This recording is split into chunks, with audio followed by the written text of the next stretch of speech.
welcome to the podcast, guys. What's up? So tell me a little bit about your team and how you guys met and all that good stuff. I'll just give you guys the floor. You guys got so many people here.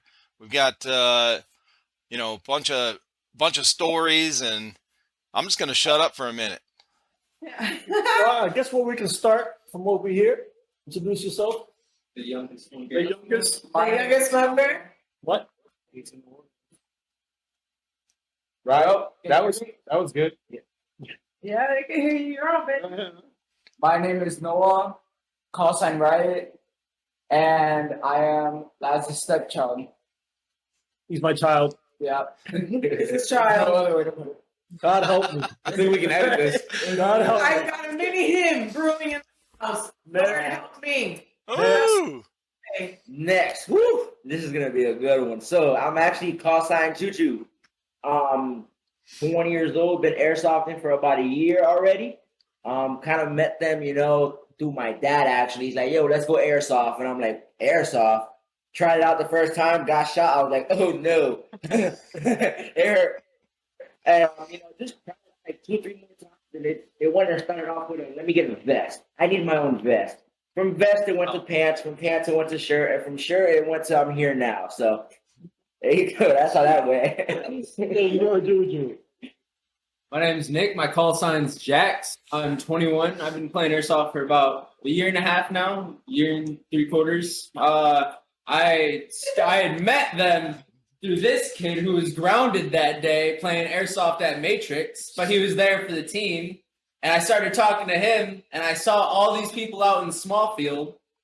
Came to a point where I was like, okay, I guess this is crazy enough for me to try out. I wanted to go out and play. They broke my phone the first game. I didn't know to leave my phone with. So I put it in my pocket. I didn't think anything of it. First game against the Tryhards, and they break my phone. So I thought if I couldn't beat them, join them. Nice. Salsa.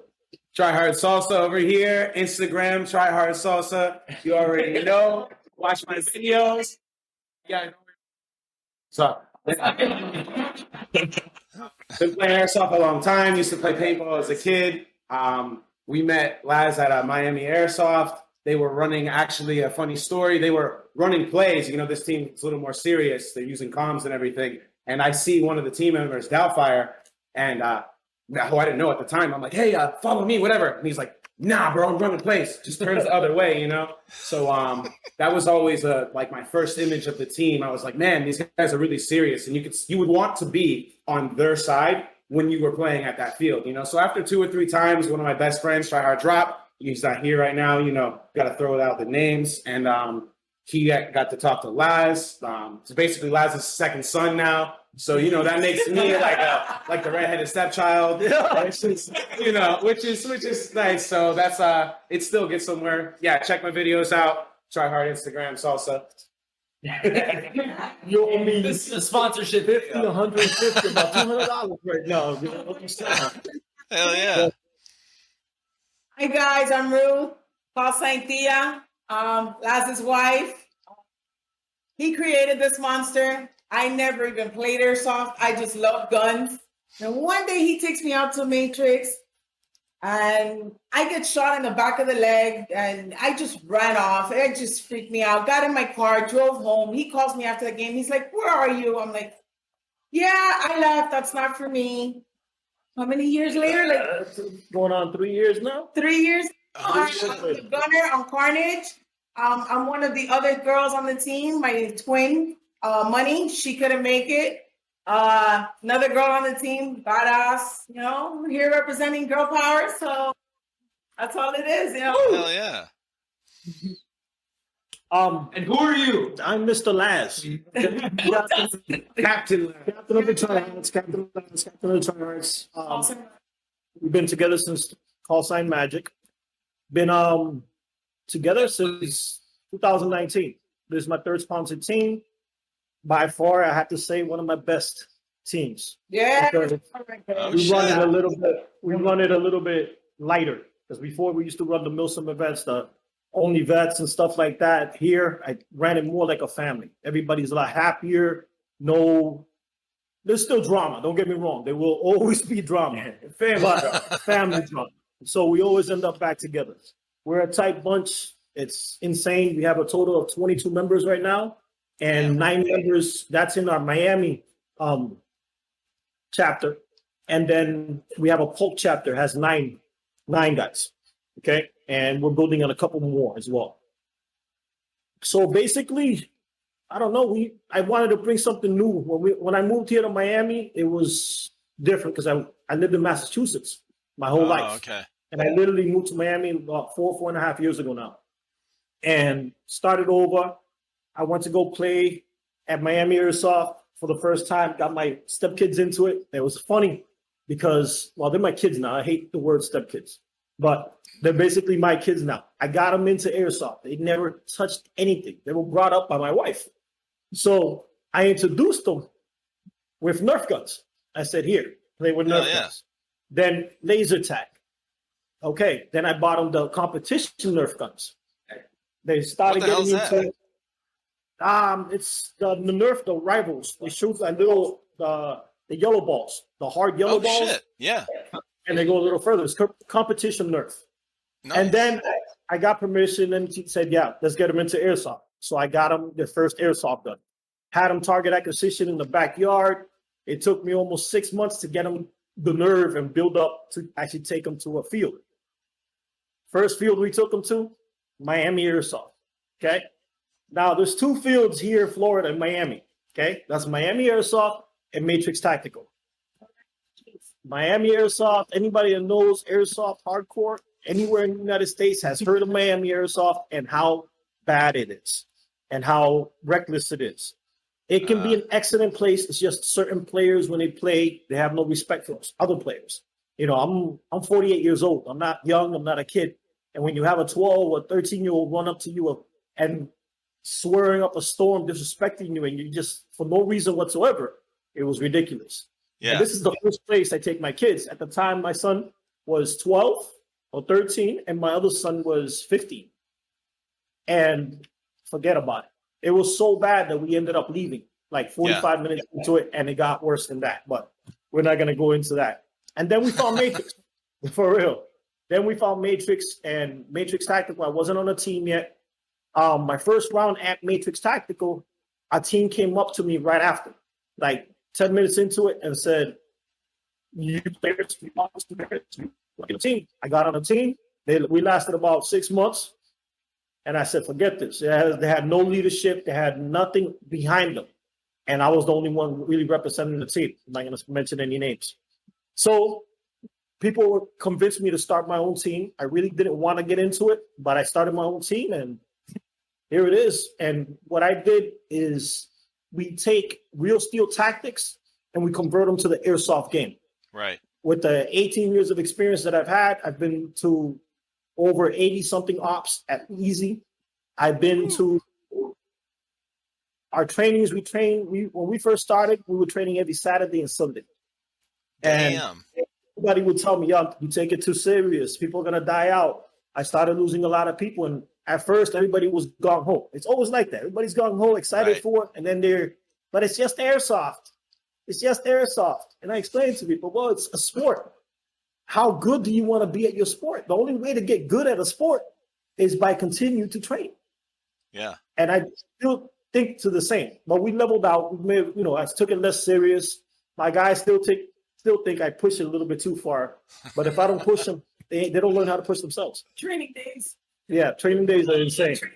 Yeah. So I'm gonna fall back. I'm gonna have my guys tell you, now that you know what we're somewhat about, they'll tell you their experiences with us. Yeah, so you and I were talking last night on the phone, and I was asking you about because I've seen you were talking about training days, and I've seen some of your videos on Instagram where you guys are out there doing like a fucking boot camp. Yeah, basically. It looks awesome, man. Way to put it. And it's funny because everybody sees our videos and stuff, and what they don't realize, they're looking at 2 or 3 minute videos at a 5 or 6 hour day in the fucking Florida. And in the Florida heat. Yeah. A lot of people don't understand. And I tell people, listen, I came from Boston. In Vermont, I played in New York, I played in New Hampshire. and below zero weather, I played in the snow. And guess what? I'd rather play in the snow all day compared to the heat out here. You know, it Yeah. could be 90 degrees, but it feels like 110. When you're running around, you get that shortness of breath with your gear on. Forget about it. It's over. So I tell everybody, if you can play in Florida, you can play anywhere. There's nowhere you cannot play. Oh yeah. You know what I mean? The heat and humidity. Well, there's so many people. I feel like there's so many younger, the younger generation. They're so used to watching these action movies and the video games, and they're like, in your head when you see that, you've never really like been on a team, like a sports team or something that's pushed you physically, especially in the heat. They're like, yeah, I could do this. Oh, I want to go play airsoft. And then they start getting some gear on, and then they go out there on a hot day. They're like, what the fuck? Like, I can't handle this shit, and they die out after 2 hours. That's why, well, you guys were at Stonebreaker. Yes. I think that's where we met, but I didn't even, I didn't know you guys were there. Was that, were you guys the ones that sent me a message on Instagram when I was posting all the pictures that you guys had a technical there? Or no, you were on a technical and I took pictures? Yes. So That's what I Harness, we thought. had Harness. That was we have an H2 at H2. It's not an H1 or H3. We have the H2, big enough to carry people and cool enough to actually put guns on it. You know, a lot of hard Milsom event guys, they say, oh, how come you got, why you rocking rims or you rocking this? It's Listen, Miami, baby. we bought it. One is Miami. Two, we bought it to play airsoft. We don't want to buy an H1 to park over here to have it registered to spend $50,000 or $60,000 to play a game. It's not something I drive around every day. I only use it for the operations. So that comes with modifications. And with the modifications, we cut out the roof. We put a 249 on top and on the side. We have Hell the yeah. cages all the way on the windows. We have a lighting system all the way around. So when we play the night games, we have a minigun sticking out from the side. And, people complain about it, but everybody likes it. Everybody that's on our team loves it. And everybody that's on the opposite team makes fun of it. So what does that tell you? Oh yeah. Especially when they lose. You know what I mean? It's like, you know what I mean? But it is what it is. Especially when I'm burning. You'll see her on the top. It is just so like she has burnt out 249s that have been completely built out for our events, and they probably last every 2 events. I have to buy a new one. Oh Because shit. she doesn't understand it. Which ones are those? The what is it? Is it Cybergun? The real light ones, the 249, Yeah, that's the featherweights. the featherweights, yeah. That's mounted on the top, Yeah. and you have to stand in the back seats, and you can go through the roof, kind of like a limo window. And surf the And sea. surf. Yeah. The other ones in the passenger seat on the window, so you can literally communicate. And when I was riding in it at night, we actually have the flashlights on it, and I had one person at the top shooting at the top windows while I would shoot at the bottom windows. And you're literally just it's a lot of fun. You would think that it's I'm a ground guy, but it's a whole nother experience being inside that thing. It's a blast.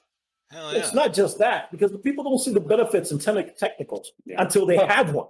Oh yeah. I played for years, and the technicals on your own team makes such a huge difference. Yeah. When you're playing at a place like Stonebreaker, where you just died and you got to walk 1.5 miles just to get back in. And that technical Oh, drive. and that technical drives by you full of another team. You're like, God damn it. You know what I mean? But when you can get on that technical, or it just comes by and say, you need to ride. Oh man, Take you're ready to advantage. get It back. comes in- You're ready to get right back into that game. And that's what you need. They'll drive you right into it too, man. Yeah. The technicals will be at the spawn, and they'll be like, "You want to go?" You jump on, and they'll send you, because you got the COs and stuff. They're standing there on the microphones. They get the call, and they tell the technical where to go. And you come back to spawn, and they're like, "Hey, jump on!" You jump on, and all of a sudden you're riding out, and you get dropped off right in the fire. They're shooting their way in. They stop. Get off! You gotta get off so they can drive away. The technicals are a whole other experience. Yeah, for 2 drivers.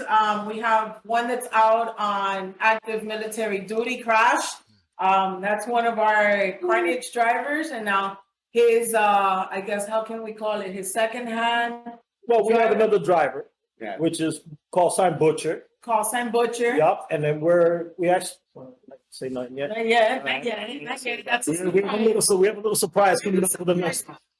The next we can't really say anything, but we have another little surprise Oh, coming shit. up. You know, we're only like I tell my guys, you know, be patient. We're only gonna get bigger.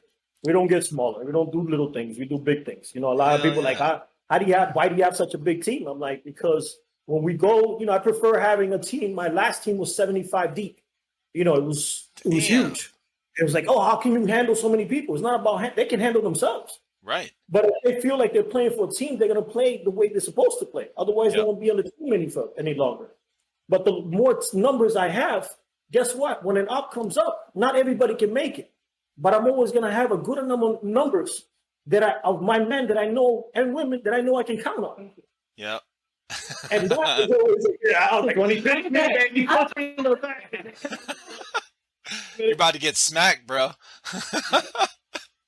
She hates the big nails. She's gonna step on some toes. I'm not my heels now. You know? It's a no Well, you know, that was speaking of that, you know, people being on a team and feeling like part of that. That's what I saw. You know, the Stonebreaker was my first big event. So when I go there, you know, I took a bunch of pictures of the first, you know, phase 1 started on Saturday. Well, I went back to get some more GoPro battery or something, and it was only like maybe an hour and a half into the first, you know, first phase. And so that's like the main first day. Well, you guys know, right? So I'm walking back, and you know we're parked kind of like by the by the side road. You know, that's where we're camped out. Like we're right by the ditch. So I'm walking through a bunch of, you know, tents and whatever. I saw at least 30 to 50 people that were geared up, were already back at their campsite an hour and a half into the first phase. And most of those guys were like, you know, 3 or 4 guys, maybe 2 or 3 guys together that's all they had. It was just those guys, you know, that was their whole team. Basically, they weren't part of a bigger team. And it's like, if one of those guys is not feeling it, or he's like, yeah, I got enough, or, you know, he just got worn out, or it's hot or whatever, he heads back. They got no one else to rely on. You know, I mean, obviously there's green and tan, but if they don't feel like a part of something, they're just back at the campsite. I think a lot of people aren't really there for a 3-day milsim to play airsoft most of the time. I think they're going for the whole experience. That's what I saw anyway. Like the camping out, you know, the camaraderie. It's more of a hangout and getaway, and with a little bit of airsoft. But when you have a team that's like 20 strong at that event, you're all, you know, on comms, you're all relying on each other. Like, you feel more obligated. You ain't going to quit. You ain't going to go back, you know, oh, I need a snack an hour and a half into the fucking start, you know, like, what are you doing? Yeah, Bring that snack No, up you to the bring face. this everything. there's You always can somebody. eat or drink while you're out. Slim Jim. Drop that out. MRE, whatever it needs to be. The word. When you have that many people, when you get back to spawn, there's always somebody that you can, you know, you see them and somebody's ready to go back out. That's the best thing, you know. So there's always someone to hype you up. There's no time to you know to bitch up, if you would, or to you know to be soft, because in that moment you'll see somebody and it's like, yo, I just got shot here. You want to go back here? Or there's always an epic moment to chase, and as long as you're there for those epic moments, as a team, it's a really big thing. And like I met a guy the other day, and a couple weeks ago at a random field, and he mentioned that he's seen us, and when we were 70 deep, it was at the prison, right? I think it was the prison we were talking about, and he was like, yeah, we're like, yo, you didn't, you know, you could have. He's like, dude, I didn't see you guys. Like, there's 70 people in like a Hummer with guns and 8 tents. Like, there's no, you know what I mean? There was no way for him to even remotely know who we are, you know? Like, there's no way to approach us and be like, hey, like, we're doing a whole, and that's what I talked about when I first seen them at the Miami Airsoft. The first time I seen these guys, I was like, dude, like, when that guy told me, no, I'm doing plays, and you see how they're playing, you can't even be mad. They're all in the same uniform. You know, there's a real level of there's structure, there's balance, and it shows, and you have a lot of fun, because those people you're talking about, they don't know what to do. They're that hour in, they don't know what to do anymore. That's why they're sitting out there. They're tired. They have no reason to push themselves. You know, Right. they're not, you know. To me, it's like a main thing of like, so my first op, Georgia Guardian Center. It's a main best. thing. The best, yeah. You know how many Guardian people in there? 900, 900 Close to 12. But we had 12 players Yeah. at the Guardian Center, plus our alliance, our brother team, the Miami Infidels were with us. Now, Yes. most of the big ops we run with the Miami Infidels and now the Kentucky Infidels. At Shit. Stonebreaker, we were actually 55 deep. We had our own platoon. Correction, we were 58 deep. 58 I checked you deep. guys all in. It was the Tryhards, the Miami Infidels, and the Kentucky Infidels. Damn. And that, when I say our brother team, we train together. We have our training days. We go to their training field or they come to our training field here in Miami, Florida. And we've been together for almost 2 years. And those are literally people we bleed for the same way. Shout out Infidels. The same Miami Infidels, Kentucky Infidels. way we believe we would bleed for each other, we would bleed for them as well. So anytime that we're running a big op, our numbers just get bigger and bigger. And that's why we use that force, and we're the people that we don't sit back.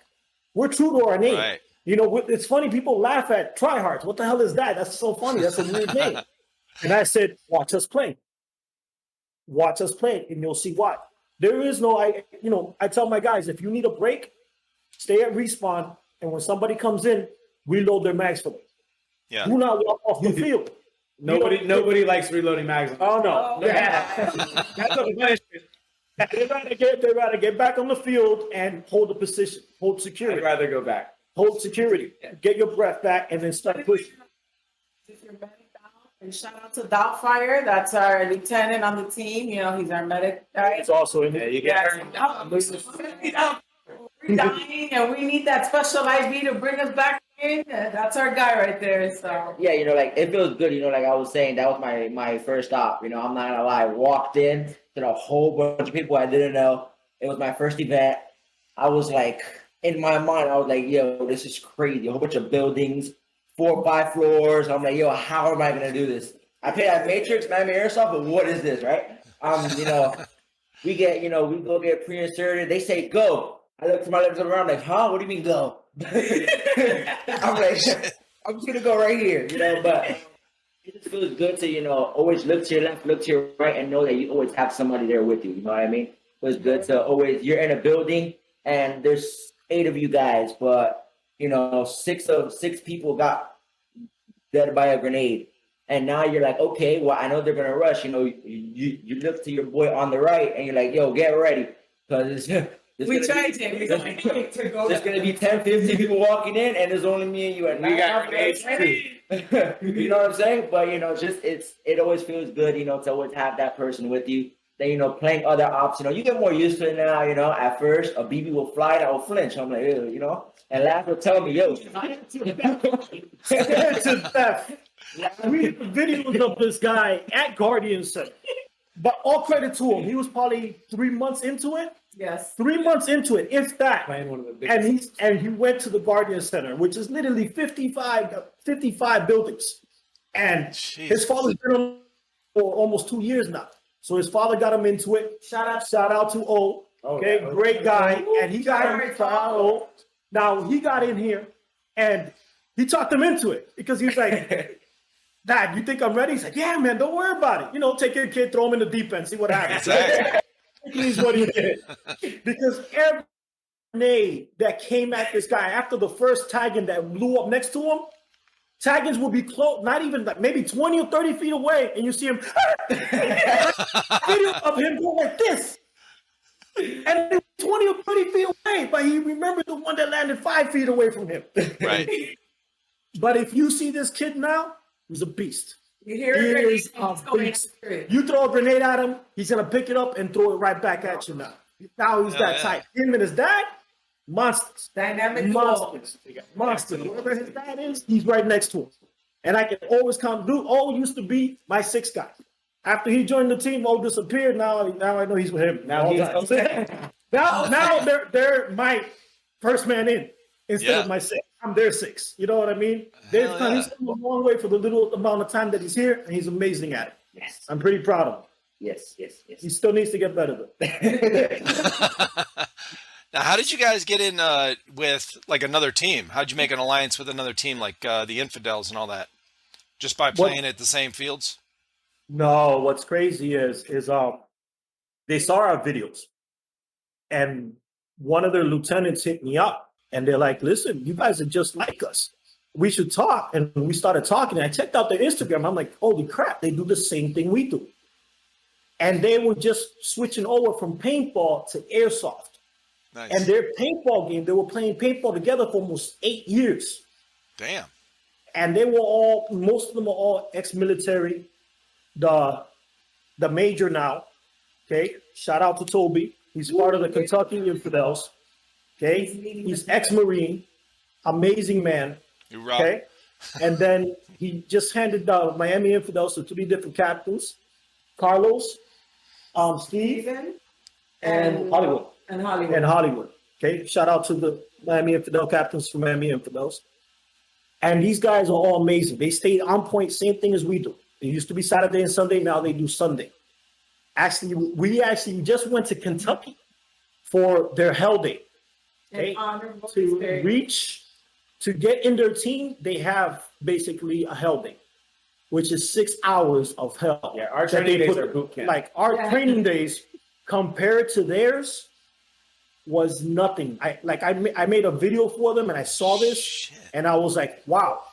Like they ran 2 miles, then they hosed them down, they threw them in the sand, powdered the donuts. After Yeah.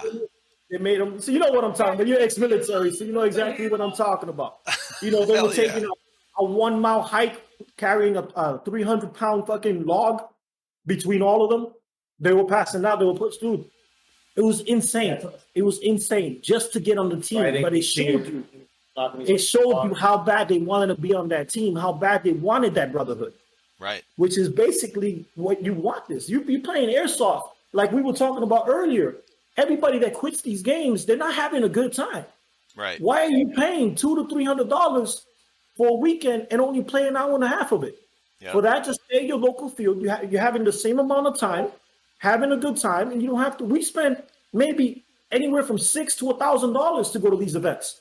Yep. Between the driving, the transportation, the thing. Trust me, Right. the less time you get on that field, it's the silliest thing. Rentals. You know, and we're not out there just hiding behind trees.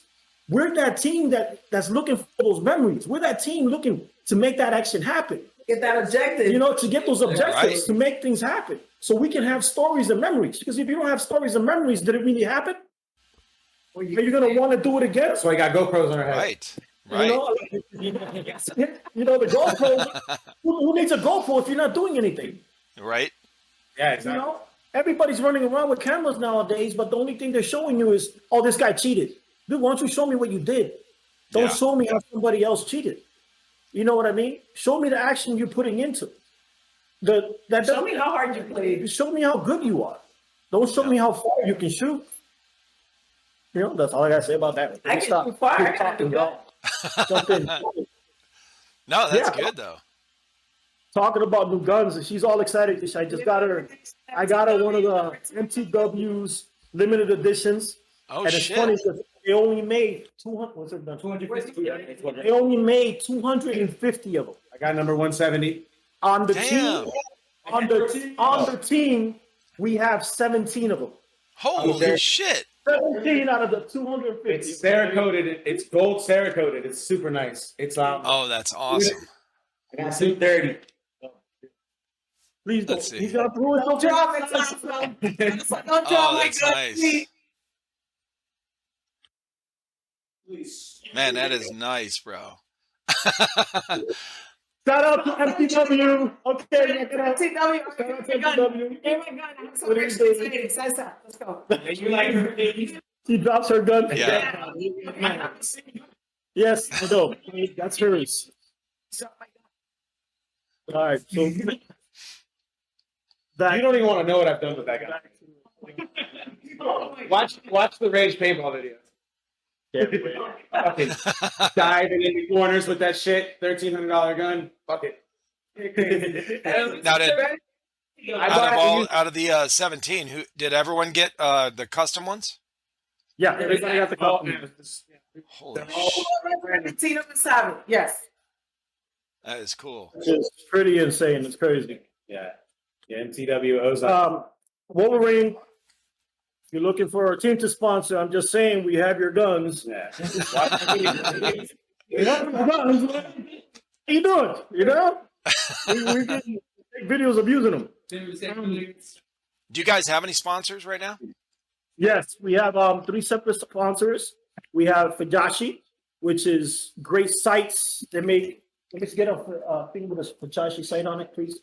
They make sights, flashlights, very affordable. Excellent. Nope. Excellent. Nope. Excellent guns. I mean, excellent tactical stuff for a great price, especially for airsoft. Because you know how flashlights are always getting blown out. We're talking about 1,200 lume flashlights for $35, $40. Damn. You know what I mean? And they work amazing with pressure switches, everything. Shout out to Fujashi. They've been with us for almost 6 months. No, about almost close to a year now. Then we have Design to Growth, which makes our team shirts, our banners. One of our members is Kunta. Shout out to him. He's an amazing guy. He's been with the team, Kunta Airsoft. He's been with us for almost 2 years now. If you see this banner behind him, we have like the t-shirts you're looking at now, everything and anything. When we run our ops, we do our private ops, magnets, you name it. Business cards, he whatever can do you it. need, bro. He's got it. Oh shit. Okay. And then we also have PMC Airsoft. Okay, it's basically an online store for airsoft. Yeah. Amazing guys. They've been in the business for almost 15 to 20 years here in Florida. Just to carry their name is amazing. They're great people. They used to be a team. They're still a team, but they don't as active as they were. They switched from a big, huge store to an online store now. Shout out to PNC Airsoft. Amazing guys. I think I've seen that name somewhere, or I've heard about. Yeah, that. they're big. They're big. They're real big, especially down south. You know, an online store. They carry everything and anything if they get it for you. You know what I mean? And we're still working with some more sponsorship, guys. And I'll have you here with so many patches. You look like a NASCAR. But if somebody's helping you pay for the game, it is what it is. You know what I mean? Right. It is what it is. You do what you got to do. Hell yeah. Man, that's pretty cool. You guys got a tight team. Oh yeah. And we're so tight. Our wedding was just last year. We had about 8 groomsmen. All of them were all our Tryhard members, all dressed up in airsoft, for beach formal, but with the tactical vest, you know. Oh shit. Oh no! If you would have seen that, it was a wedding that you wouldn't believe. Got that? You have that picture? We had how do I explain it? Imagine a beach. It was on a beach, right? There were still people around us, right? But we rented a spot to be able to do the party, the thing. So what happens is, this is actually our engagement picture. This is one of our engagement pictures. Our engagement pictures, we actually know it's good enough. We had our engagement pictures at the field we play at our field. Put it on the seat right here. Oh shit. He was in a plain dress. I was in a nice all white, wearing our tactical gear with guns. If you seen these engagement pictures, like people were like, "I can't believe you guys did stuff like that. That's amazing." But then when we had the wedding, it was even crazier because my guys were wearing their ties, their tactical vests. We had everything but our guns. We had guests that they had to go back to right. the We were coming onto the beach, and everybody's like, "What's going on over here?" They should have seen me walking down Miami Beach, and me dressed in all white, and I had all these guys walking with me in tactical vests. You know what I mean? Shit. So everybody would drive by, like, "What is going on over here?" You look like a celebrity. Who's this guy? Exactly. It was the funniest thing, and I was running late because I was at a hotel getting ready, and I had to get across the street to get onto the beach. So we're kind of hustling, running fast, and you see everybody looking at it from the car, like, "What's going on?" And it was a great day, followed by an amazing reception. Yeah, we had over 250 people. We had just got the Hummer. We had the Hummer set up. We had this netting all set up. It was like we made it an airsoft wedding. I got my call sign that night. He got a call sign that night, salsa. You got to see him dance salsa. That's why. Oh shit! Okay. The call signs on all the teams are usually something funny. The captain will find like a funny moment, and like I'm salsa because of the way I was dancing at the wedding that night. Gotcha. He'll tell you the story more. I mean, he drops his stuff all the time. Nice. All the time, including himself. He's actually magic. If you've seen him with a deck of cards, you would never want to play him in anything. You know, because, at least as long as he's got short sleeves. You know, I was a magician for 22 years before Oh, I got shit. it. Well, I did it all. So when why is it called sign magic? And I'll show them a card trick, and they're like, wow. yeah. I used to carry decks of cards on the field just for fun. Oh shit. And Tia, they call her Tia because she's the aunt. Tia means aunt in Spanish. So she's basically the aunt. I'm the aunt of Airsoft. Everybody's my niece and nephew. I'm the hugger, so I'm the one that says, "Hey, buddy, long time. Haven't seen you since the end of the year. Give me some love." Hell yeah. Yeah, I'll see you. And then we're like, "You're crazy, aunt." Oh, my man Jax over here, Jax. Because if you look closely, get closer. What's the show? Anybody? Charlie Hunnam. What is it? Sons of Anarchy, the main guy, the blonde kid. Oh, right. That's him. Yep. Yep. Juju, he's one of the only ones that actually literally came with a call sign. His name is Juju. That's my nickname. That's your call sign. Ready to go. My son, we called him Riot. Funny story. Because when he first got into Airsoft, he was like, "Dad, I want a riot shield." I said, "Okay, I'm going to get you a riot shield." And I know as soon as I get him a riot shield, okay, what's he going to do? He's going to be scared to death. We teach, one of the main things we teach here with the Tryhards is be aggressive. Yeah. Because anybody can camp. Anybody that doesn't win the games. I'm sorry. Aggressiveness wins the games. Right. And that's what I love to teach. That's what I've always taught. You learn the aggressiveness of Airsoft, everything else can fall in place. So I gave him the riot shield. He actually still have his riot shield for almost 3 years now. Hell He yeah. hasn't touched it for almost 2 years, thank God. Okay, so we've had this riot shield for him, and I got it for him. The first day, we said go. So we would come down, and he would literally that looks cool. He will run out of respawn about 10 feet, put the feet shield down, and stay there behind the shield with a P90, like it was his new tree. He had Oh, to walk shit. into the tree. He will be nowhere close to the action, but he will be hiding behind that riot shield with on the side. So I had to take the riot shield away from him, but his call sign stayed right because it just got really bad. Okay. Now, Nice. a couple quick shout outs since we're talking about call signs. We have Butcher, which we talked about. Crash, which is the one that's in the military, coming back. Hopefully, this is last year, 20 years. He's going to finish like 20 years in the service. Drop, which is his roommate. I don't know what that means. I'm playing. That's my Airsoft son. Okay, that's my Airsoft son. Gotcha. Okay, and I know he got pussy. I know about this one, but I know the other one did. Excuse my language. Okay, and we have Frank, which is evil. Tony, which is good. Doubtfire, which is my lieutenant. Also, John. We have Mariana, which is money, which is the other female on my team. We have another female, which is a recruit right now, which is Kiwi, which is Butcher's daughter. Javi, which is Miami police officer. I don't know if I can say that. He's also on the team. He's not here right now. Shout out to him. We have George, which is Face, which is the other one that's supposed to be here. I think he's on the way. 5 minutes. Coming in. Punta, which is one of our sponsors, also a team member that does the shirts and everything. Yeah. Shout out to him. Jackson's here. Oh, Sebastian, one of our new recruits. Will, which is what's Will's Titan, which is Butcher's son. Then we have Anthony, which is Blade, which is Butcher's nephew. Butcher came with his whole family. Butcher came with his whole family. With everybody. All he's missing is the dogs and the cats in the Oh, family. shit. Angelo, And Angelo, Andre, which is also recruits. No, Angelo's a team member, but he doesn't live here right now. He's on break. And that's it. if we miss one, we love you. Oh, and our Polk County also, Love Law, Rio, Shadow, Red. Silent. Dude, I can sit here and make a list of. It's gonna take up the whole podcast, man. We gotta talk. Ask us some questions, please. Yeah, for sure. Well, at the end, you'll definitely have to send me a list of all the people you want to tag. Definitely, I can do that. That was half. Shout out to Kai, you know. Oh, the man.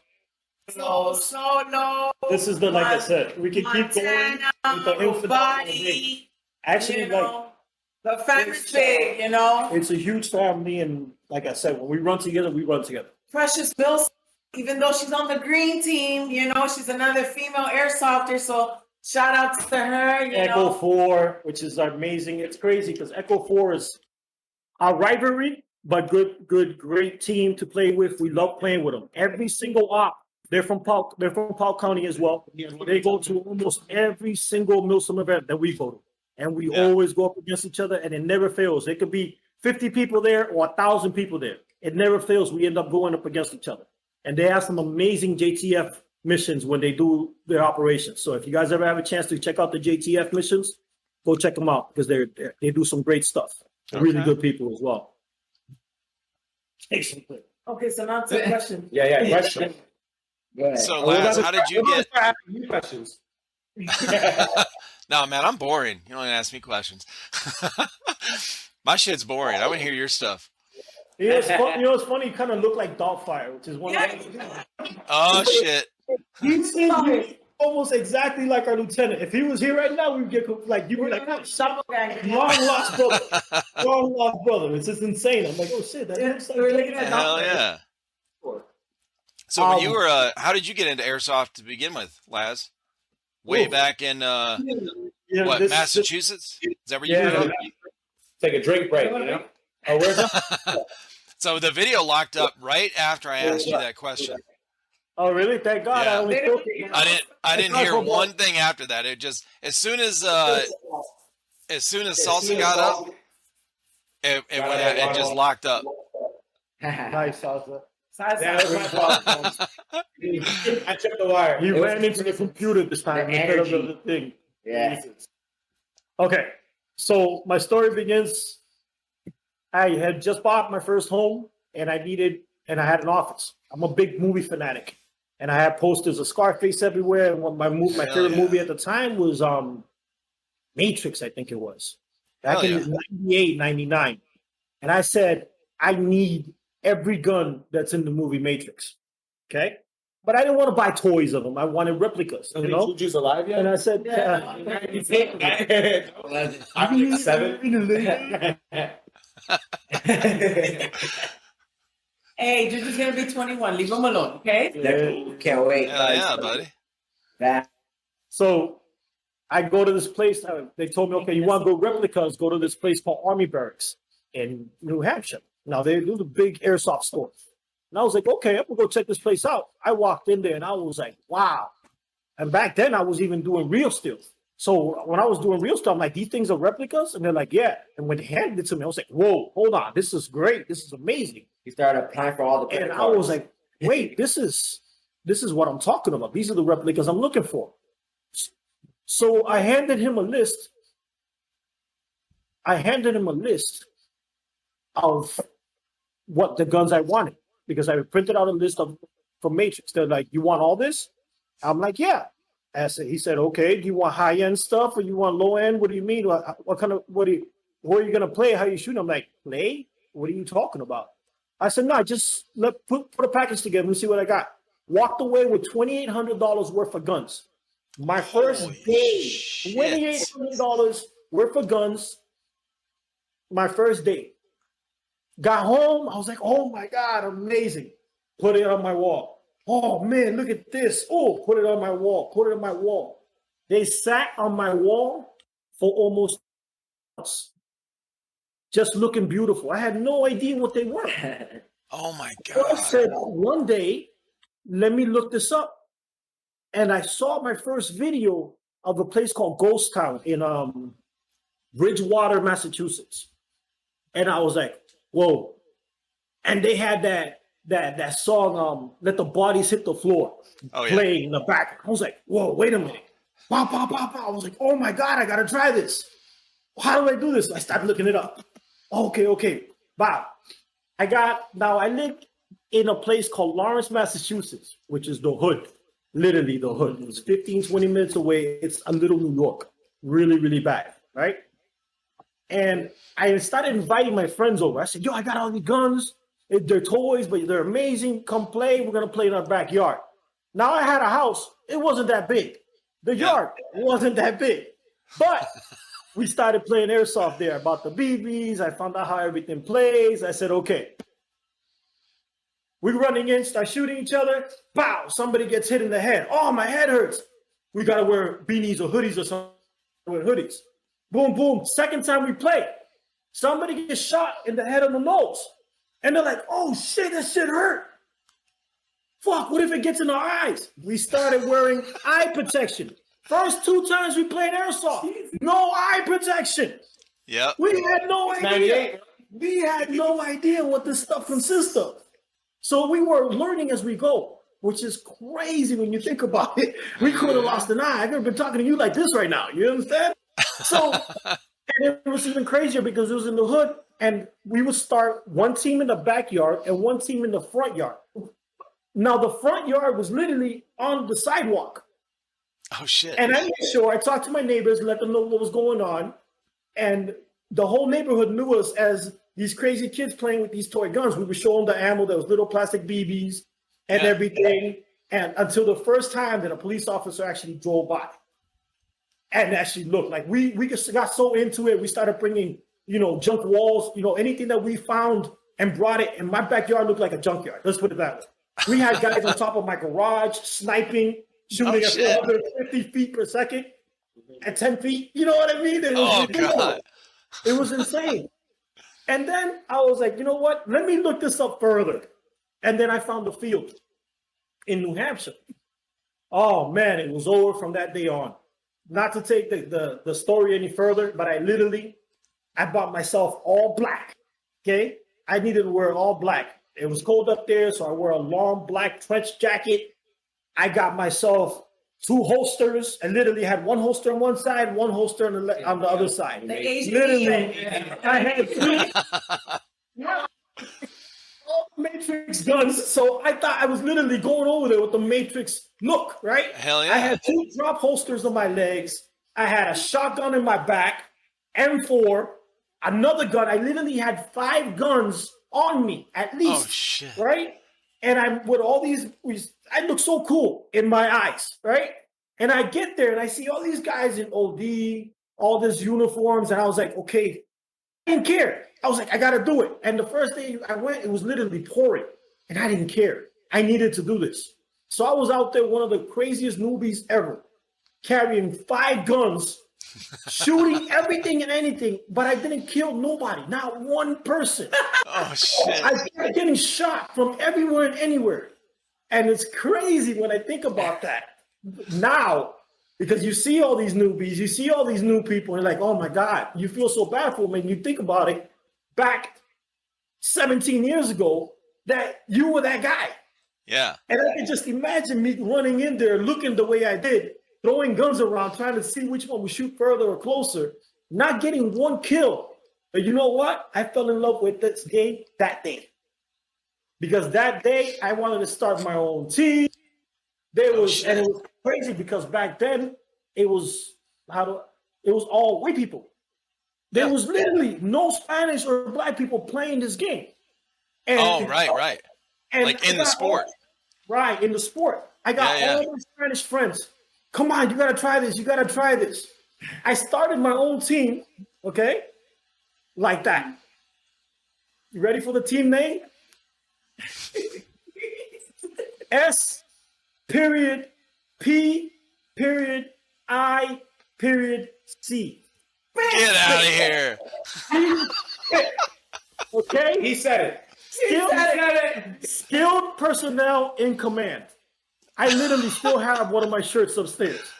Oh, okay? That's funny, dude. And it was all like give and take. It was, okay, let's do this. Let's do that. Okay, that didn't work. Let's do this. But we were just crazy. And all the Spanish kids, I brought 4 Spanish kids with me, and we all played. In less than 2 weeks, nobody wanted to play anymore. Oh, that shit hurt too much. What kind of pussy are you? So at the end of the day, we go down 2 years later. My team is almost 16 strong, and I have me and one other Spanish kid on my team. Everybody else was white. Oh shit. And we made it so far. We started going to operations. It was a blast. It was a blast. It was great. And that's basically my story and how I got into airsoft. And you started meeting guys at the field and start yeah, picking up team members at the field. Yep, that's how This guy, bro, he's got to get there early so he can mingle, bro. Everybody knows this guy. He's got to do 1,000 conversations. You can't even find him I after. say he's too friendly. Yeah, he's. That's always why. out there. That's why we have ranks, so you have other people to go to because you can't find him. The same thing on the field too. Because he's not killing it. He knows how to delegate. That's called being smart, bro. Yeah. Oh yeah, bro. No, this guy is definitely. I taught Communication. I talk to everyone and anyone. You know what I mean? When we see that, that's how I want them to be. I want everybody to be as friendly as possible. Because if you're friendly before the game, guess what you're going to be during the game, with enemy or without enemy.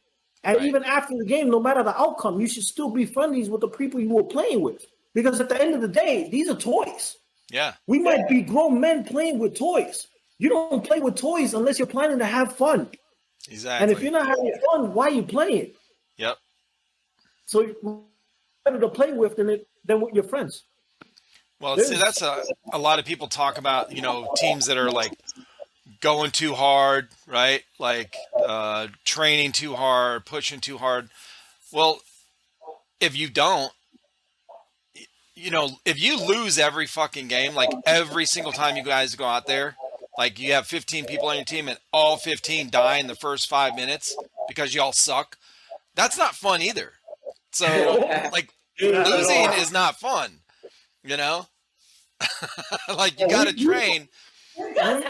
We have We'll gone lose the out. battle, but we don't lose the wars. Right. We have gone Right. out and we have got totally wrecked, destroyed, because we are But you ain't doing extremely that shit. aggressive. Yeah. We are extremely aggressive. We're the type that's, okay, you see anybody? No. Okay, you four, go. Ba, ba, ba. Okay. Now we know where they are. Go get a different angle of engagement. We're willing to give up sacrifice. We can sacrifice everybody and anybody. But I'll tell you what, you'll get us for that first 5 minutes. But as soon as we come back, if you're still in that same spot, I'm sorry. We're going to take you out and plus the 2 more platoons behind you because you were supposed to be setting up that line that you got taken out. We're that team. Anytime that somebody needs something done, they send us, and I can guarantee you it's going to get done. It might take, sometimes it'll take longer depending on the skill level that we're playing against. It might take longer than others, but you know what? We'll get it done because we're true to our name. Try hard, kill till we die, Until we die. and then we'll be right back. And then we'll be right back. Plus, that's the most effective way because, like, you have people who you have, like, 15, 20 guys sitting on one doorway going against one guy for like 30 minutes. And it's like, Right. yo, what are you doing? Like, my thing is, if I run in there and get lit up by the 10 people on the left, now when I come back, I know there's 10 people on the left. So to me, it's actually better. And it kind of sucks. So I wear short sleeves, so you see me all red marked and stuff. And I work retail, so like people are looking at my arms like, yo, what is that? And I'm just like, so my thing is like I just like to run in, and I remember back in GTI, that was my first time there. We're gonna go and hit a corner, the whole bunch of behind cars, probably at least 30 of them there. And last goes, we're gonna hit that corner, but we are going to die. And I look at him like, oh, he's like, we are going to die. Ready?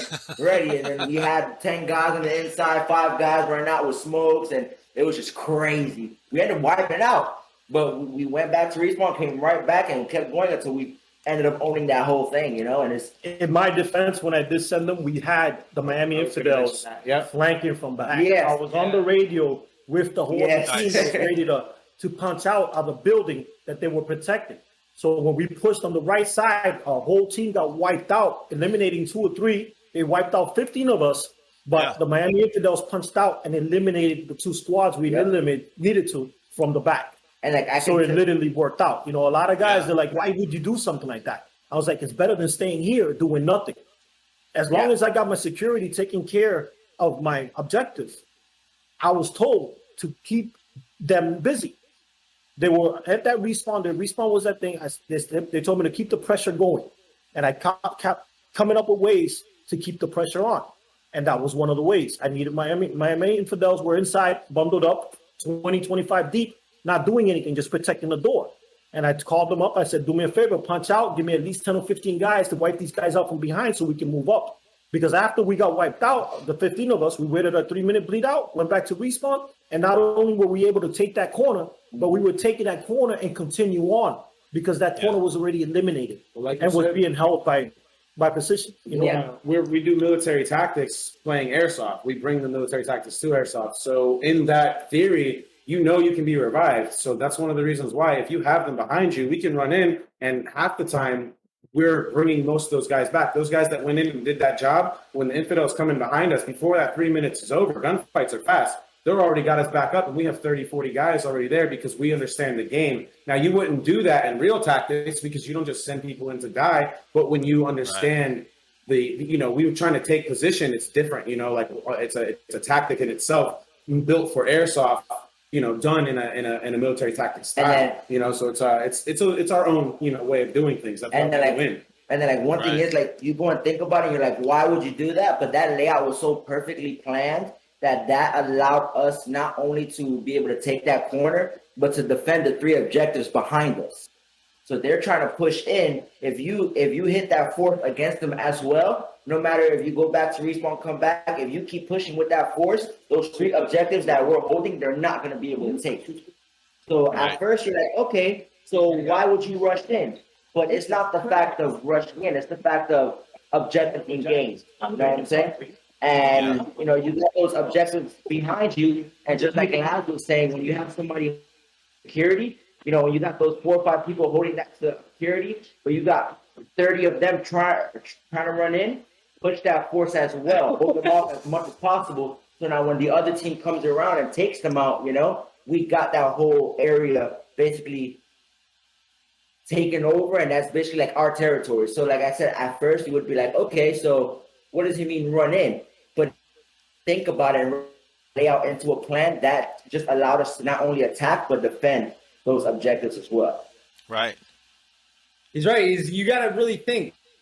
It's a huge game of chess. Everyone always has to think 3 paces ahead, not only for yourself as a team, but as a solo individual thinking of everyone else. But I feel like that's what makes us so different than other airsoft teams out there, whether it be a South Florida airsoft team, North Florida airsoft team, or any airsoft team, is that we know how to work together as a family, but also like off the field and on the field. There's a sense of trust that we know that even when we respawn, we're going to wait at respawn until someone else gets there to have our back when we go back out there and fight. Regardless of where we are, what we're doing, we will always have someone on our back, whether it be a Tryhard, an Infidel, or whatever team we're running with at that time. We know that we can trust. We're not running solo. No matter what we're doing, we will always have someone on our back watching us. We make an impact on the people and make the people that play with us know. You've heard it a 1,000 times. Oh, those are the tryhards. Like we we see people stacked up on walls doing nothing, and we show up and they're like, oh, let them through. And I mean, you can see them as we're working to that spot. They've been in the same spot. We get there, we throw a grenade in, we chase that grenade, we take that wall for them that they've been sitting there fighting for the whole time. And that gives the people that we play with this sense of teamwork. Like you see tryhards, you can go in. I've heard it so many times. Right. Oh, you're tryhard? And you can see them follow us. I mean, I've taken leadership in certain scenarios where it's a natural thing because I've played so much with other people around me. And when I have all these, there was a moment where there's people on they were hitting our spawn, and I go in the corner and I turn around, I run back, and I start calling guys who's on the other side of our spawn to come to me, trying to be quiet. And I realized that I don't know none of these people. None of them are tryhards. They're all noobs. They're rentals. I recognized one guy actually. And when I went to it, me and him had to take charge and lead this flank because that's what we do. And we all got good footage. We all got to take that. And I'm over here where you could take prisoners, and I'm yelling at people. I'm like, grab them all, take them as prisoners. You become this beacon for the people in the field. It's actually really nice being a big unit. You can tell when a tryhard comes into the room who's owning control. Not for sure. And then Because- what? No, Base is here, by the way. This is Yeah, welcome. Tactical What's face. up, man? Instagram tactical face. New tactical new call sign, late as fuck. Oh, that's an old call. This is what we call hot shot right here. Yeah. Hollywood time. There you go. But just like what he was saying, it creates that impact of, you walk into a room and now, at first in your head, you're going in, let's say it's you and your buddy, you guys are about to rush in. Now you have people asking you, hey, what do you want me to do next? And you're like, huh? And like you have people you've never seen before and they're like, what do you want me to do next? So that's how you know that you're leading that example of you're pushing and you're leading to be able to get everybody with you and, get that objective, clear that room out because, we're all wearing tag. We all have multicam on. Sometimes, if my patch is in the front, you won't know who I am from behind. But when you have that one person who comes in your shoulder, taps you, hey, yo, where do I go? That's how you know you're creating that impact of leadership and you're creating that impact of change where they want to be with you and they want to do whatever you're doing and they want to kick ass. Right. Exactly, because at an op, the only sense of leadership are the generals and like the ones that were appointed leadership. And then of course, squad leaders and stuff. You don't go into a room and immediately look around and go, all right, where's leadership? It'll automatically obviously the one who goes to training, the one who goes and actually puts his heart to the test, everyone's going to look at that person and be like, what do we do? And obviously the two that are going in, 3 or 4 that are going in as a squad, as a team, as like uniform, the people that are all around solo coming in, just going to play, they're going to see that and they're going to be like, all right, well, that looks like what we should be doing. So we're just going to go and follow that. And that's why we have rank. That's why we have rank too, because the people that are higher ranked on our teams, one of the main Doubtfire, Drop, Face, Crash, Lab, the captain, any one of them, if you are in a room with them, Drop is my best friend. And dude, there's never really a moment where I'm leading because it's the experience. It's the type of way that you play, I can take leadership. I've just told that I could, but at the same time, you can see it. The leader is the leader and it comes from something different than, you can't just walk in and say, I'm leader. You have to be leader. You have to show that you're leader. You have to know who you are. And that's something that we all try to build in our team together. And everybody know that when you're at an op, you can help people because as we said, some of these dudes are in an hour and a half, they're out, they don't know what they're doing anymore. And, you want to give them that sense of being on a team and like, oh man, I had so much fun when I played with the Tryhards. So many people messaging, dude, I had so much fun in Carnage, it's part of the game, It's an immersive experience. Let me add to that and cut in about the ranking. Let me make this clear. This is not a military ranking. We do not believe in stealing honor. So it is an airsoft ranking that we have placed in place, just so everybody knows who's been here longer, who has the most experience. Because a lot of people get it twisted. A lot of people, they're like, "Oh, come you guys are doing all this training? Why don't you just join the army?" Like, dude, a lot of us have. We want to shoot each other. We're not. That's we're not here to start any problems with any real steel or military. Trust me, we are here to play airsoft. The game. I'm not the one. I will never Doing this out of respect. tell anyone that I'm a better player than anyone. If anybody asks me, "Yo, how long you been playing?" I tell them 2 weeks.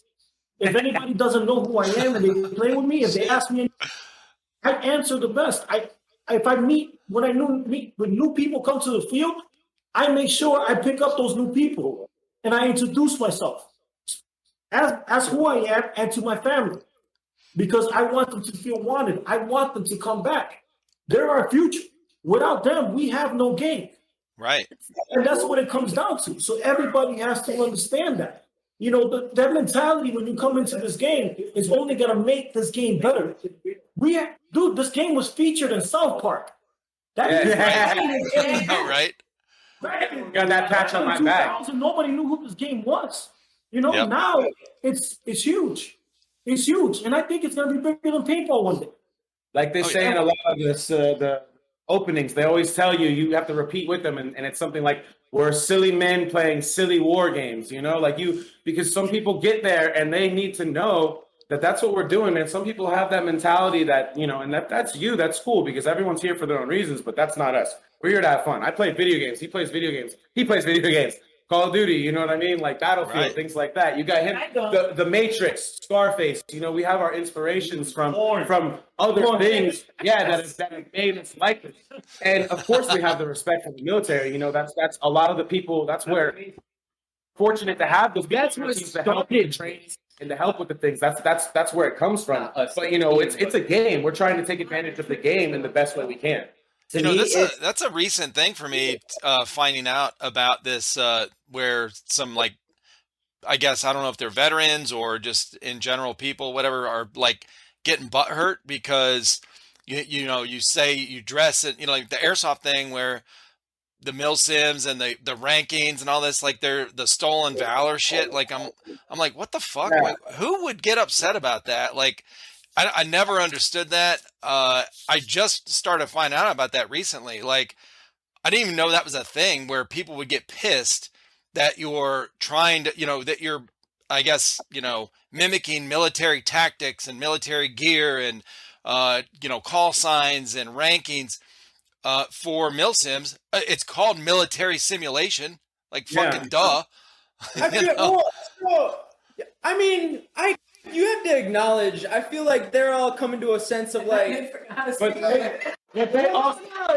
it's a sense of sacrifice that comes with the tactics that yes, Milsim, but at the same time, maybe the people that are seen like mad are, it's a game. It's something that we go out to do to put respect onto the military, but maybe they just see it as like that's what we when we had to sacrifice ourselves. I can see that, but at the same time, the big saying they always say is impersonations is the highest form of flattery.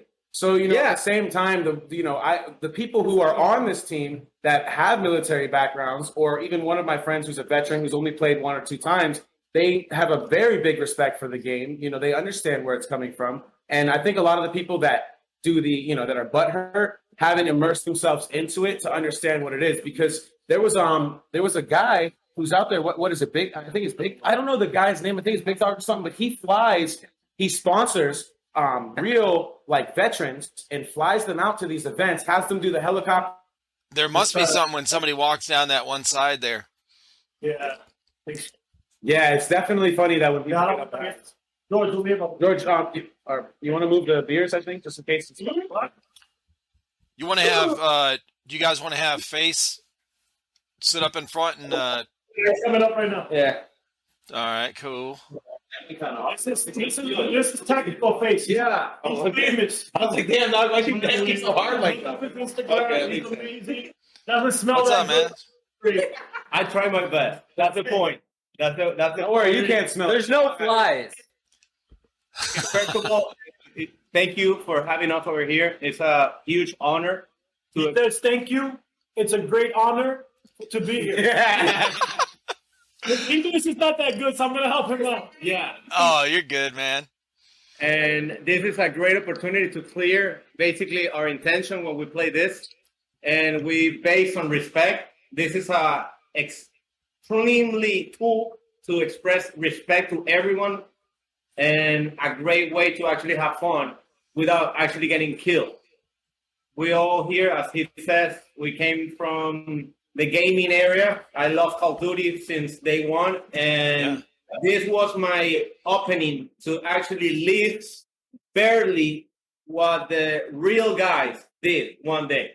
And we honor that every day. I actually feel respect for everyone on the field. And this is an awesome sport that I will love to everyone know, or at least try once, because you can do this with your family. You can do this with your son. You can do this with your friend. You can join them and we'll be like, what the fuck is this? Because what we do is, what the fuck? Yeah. You feel me?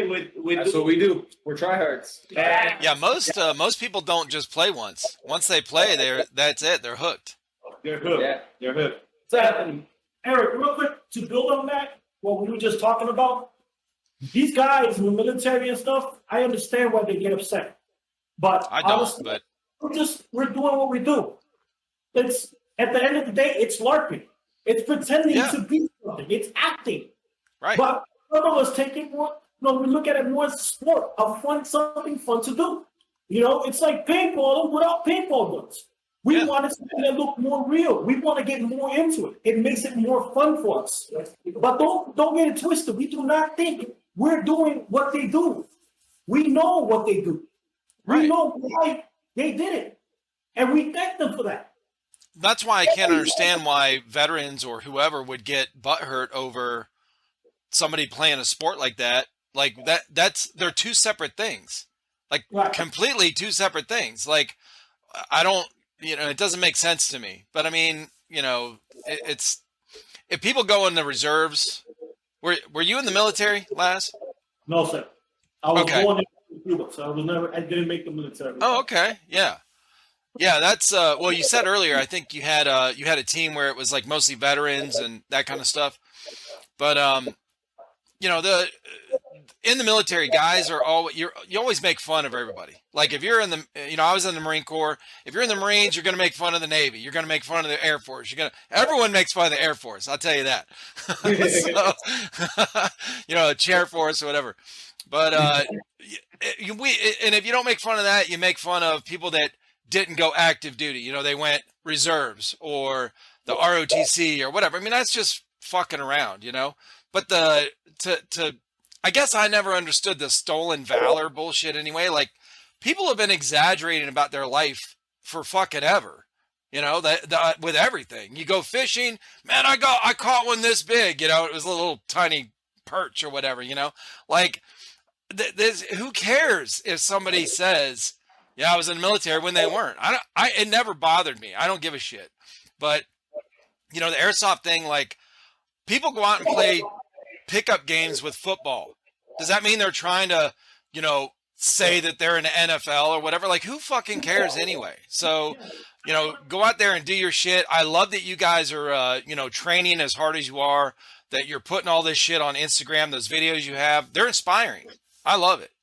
Now, but here's one quick way to say it. Thank you very much for that. Here's one quick way for me to look at it is people have been LARPing for years. Yeah. People LARP and pretend they're Vikings. Right. You think a Viking was alive today, they would look at these people and say, what the fuck are you doing? And get pissed off about it? No, because a fucking Viking is a Viking. Yeah. And he wouldn't give a fuck about a person pretending to be a Viking. Exactly. So if you're a fucking soldier and you did everything you could for your country, why would you give a fuck about us? When we're just enjoying what you did for us. Yeah, it's a sport, man, and it's fun to do, and there's a lot of camaraderie there. And the thing is, most people, so you're always kind of working towards something. When you're growing up, you do what your parents tell you or whatever, until you're like a teenager, and then you're like, fuck you. But you go, you finish school, whatever it is, you go in the military, you go get a job, you start whatever it is you do. After you leave that, environment where you're kind of, the family unit and you're kind of like on your own, like, oh, what do I do? Like working a job is fucking boring, bro. After like 3 months, you learn everything in that job. Like you make some friends and everything. That's cool, but it's fucking boring. You work your job and you have nothing to come home to. Like whether, if you have kids and you're busy, little kids, whatever, you're busy as fuck. Kids, my wife and I have 5 kids. Okay. So, and they were all little together. They're all grown now, but that's a busy time. But I mean, after that, like you're looking for something to be a part of, and these teams in the air, in airsoft, that's, man, I think that's why there's a huge attraction for it, because a lot of these teenagers growing up now, they don't have anything to go to. Exactly. Like, they don't have something to be a part of. And if you don't have a purpose in life and feel a part of something, you're going to be fucking bored. Like it's not good for us as human beings, Yeah. All right, now all of you be quiet. Let me talk because I've been trying to say something on that. Speaking on the teenage subject, it's absolutely true. What we do with airsoft, we started off with a squad of juniors that we were teaching the same brotherhood, the same camaraderie, honor, respect, dignity, everything that these soldiers are fighting for our country. So if these kids, like my son, who's now wanting to enroll in the Navy, he wants to go to the Navy JROTC. So we want to enroll and help these kids mold them into a path that'll bring them up. Can you imagine if more of these kids had more hands-on with the airsoft field, how many more less school shootings we would have? Because you're already out playing Call of Duty on a field when you know you're not going to really. So why go and do it? Right. You know, you have a game that you can dedicate your heart and soul to.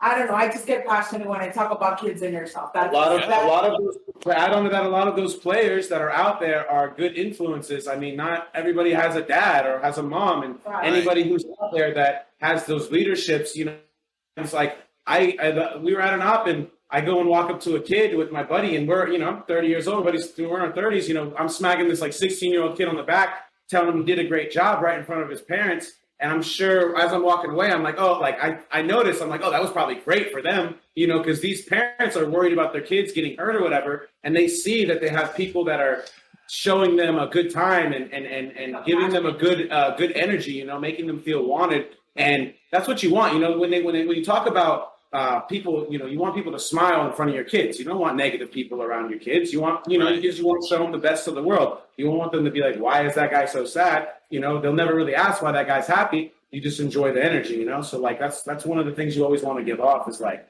good energy. And that's the thing with the team. I want to add something. And the way that airsoft it's made is open to everyone. There's no ranks. There's no difference. We have to respect to everyone because I don't know if you're a beast. You fill me with your dye mask and just with a shirt and that's it. And you light me up on the room because I didn't check the corner. So everyone must pay respect, even if it's a kid. And we give them the opportunity of being open to whatever people can bring to the experience. So the way that I see airsoft is, I'm gonna say, it's the best sport in the world because it's open to everyone. You don't need to be with a team to play. You can just join today and experience it tomorrow and join a team later. It's up to you, but it's open to play with whatever level you want to join. You can join a milsim and you can actually get into the real stuff, say yes to it. And that's something that not other sport can give to you. You're depending a lot of elements, and airsoft is just a goal. So yeah, most teams are always recruiting. Like we recruit plenty of people. There's requirements usually for every team, and as long as you meet the requirements, you know, because nobody wants somebody who just says they're going to be there and isn't there. But I mean, yeah, it's actually a good thing. Like you said, a lot of us are looking for like an outlet. That's why I'm here right now. I could be at the house. I mean, I got some videos I want to edit, but besides that, you know, I could be at the house just doing nothing. But I'm here. Look at the group of people together. We're talking. We're making something happen. And as you said, working sucks, dude. Like working a job. I mean, working doesn't suck. We don't. But it's the you know, working a job, doing the same thing over and over for getting nothing out of it. There's a sense of accomplishment here. When you win, it feels good. You go home. You tell your friends. You post your videos. They ask you. I have plenty of people that don't play, and I told them I went to a tournament one time. I come to work. They're like, "Hey, how'd you do?" And I'm like, you know, I feel good that people are asking me that. You know, like it's way bigger than, you know, the video games, the false sense of accomplishment. Because that's another thing with these kids. These kids are playing these games, and a lot of it's a false sense of accomplishment. But when you go out and you get better at airsoft and you become a better athlete, you're in better shape. Your accuracy is better. Your eyesight's getting better. You know, there's so much. There's grip strength. There's all these little things that actually come with playing airsoft at a competitive level, and that's a big part of it. You know, like you want to it brings the best out of you. Like you said, it's just like any sport, but it's for everybody. You know, like, and it can really bring the best out of you in so many ways. You know, your creativity. Well, that's what I was going to ask you is how do you get on your team? Like, do you have tryouts? Do you have, like, how does somebody actually join the Tryhards? Basically, the way I've been recruiting is, well, from my experience, the best way to build a team is on the field. I've tried, you know, you can't bring friends to play airsoft and expect them to have a great team. I tried that. It doesn't work because everybody has opinions. Right. So basically, the way I've been recruiting is literally, if they're on the field, and they're playing, they don't even have to be good. They just have to play and show heart, because that's what this game is all about. You show me heart and you show me that you really want to play, I'm going to take what you have and I'm going to give you what I have. Every one of my guys here has gone through my trainings, and when they go through the trainings, I'm always teaching them something. Even guys that have come and joined the team and have left, they have left were a lot better players than they walked in. Because a lot of people join this team and they don't understand what it's all about. They're all gung ho for the first 6 months, and they're like, "Dude, I just want to play airsoft." And I tell them, "Go play airsoft, but I need your patch. You can play airsoft with us anytime." I never have let go of somebody and said, "You can't play with us," because you came in as family, you're leaving as family. But you are a brother, now you're a cousin. That's the way I kind of look at it. You know what I mean? Right. Because I trust this guy with my life. Forget about airsoft. Anything this person needs, on the field or off the field, you can call on me. Same. Yeah. And I expect the same from him. And as long as you have that kind of brotherhood, what else do you need? We call that as a code. What else We do you manage that as a code. We don't hesitate. It's like whatever you said, it's okay because I'm agree with you and same. So That's it. And like my wife mentioned, we have Tryhard Juniors. On our field, on our thing, we started a program that our Tryhard Juniors were from ages from 10 to 15. They would come Nice. in and we would teach them everything from handling safety, discipline, big time discipline, and on top of that, tactics. I had them clearing rooms, but at the same time, I made it fun for them. And then we had their grades had to be a certain level. If their parents said they're not doing good at school, they would literally get suspended. They wouldn't be able to do a certain game. When they had their first, because we do operations in our small field here too, and they wouldn't be able to play the Matrix Tactical. Okay, they wouldn't be able to play the next operation. I treat it a lot like a professional football team if we made. Right. Any of my guys, if they do not call their hits, and there's a lot of reports on it, I will suspend them. You're sitting on the bench. You got it. And it's funny because when I implemented that, my guys like it was funny. But then 2 weeks later, in Matrix Tactical, myself got out of hand, and I raised my voice in front of other players, and I kind of disrespected my team, and I suspended myself for 2 weeks Good for you. because I can't implement something if I'm not willing to. And I made Right. the captain for the 2 weeks. That was a smooth Lead 2 by weeks. example.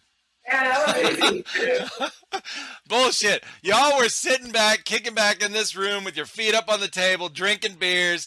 No practice, no training. We're like, fuck training. Are you talking about right now? No, the way we kept myself through was I was there. I had to help them out, but I was literally like their water boy. I had to be there with supporting my team, but I Dude, couldn't I play. love that. in full uniform. That was the But I point. couldn't play. Sweating. You know, they would do whatever they needed, I was there. But the thing is, it was just, this can happen. This is how serious I take it. Because it only takes one person to mess up your team. It only takes Right. one bad attitude. Okay? It takes one bad situation and for you to lose your discipline, to lose Right. everything. Because we are sponsored. And if we lose our sponsorship, it's hard to get it back.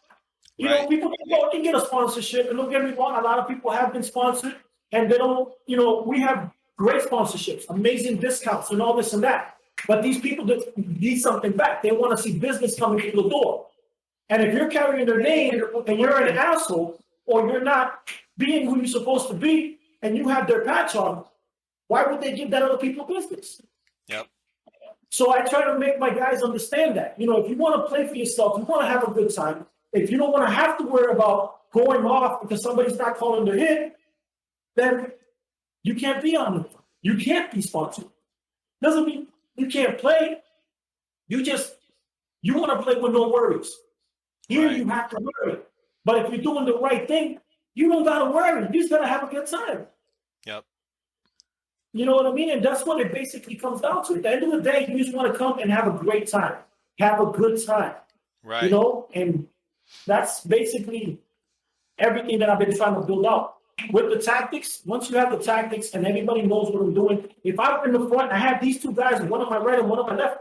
No, they know exactly what I'm going to do, when I'm going to do it, and what they have to do behind it.